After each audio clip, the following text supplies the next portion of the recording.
তাড়াতাড়ি বাড়ি চলে এসো না গো, মেয়ের বাড়িতে যেতে হবে তো। হ্যাঁ, তুমি সব গুছিয়ে রাখো, আমি বাজার থেকে ফিরে এসেই চলে যাব। আচ্ছা ঠিক আছে, তাই হবে, তুমি এসো।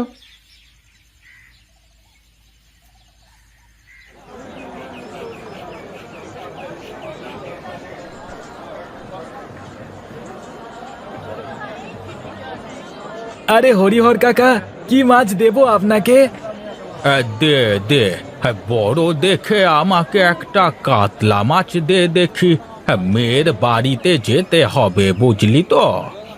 হ্যাঁ আচ্ছা কাকা, এই নাও, এই বড় মাছটা নিয়ে যাও, খুব ভালো হবে। এই পাশের গ্রামের বিলের মাছ। আচ্ছা আচ্ছা, দে দে। এই নাও টাকা, আমি মিষ্টির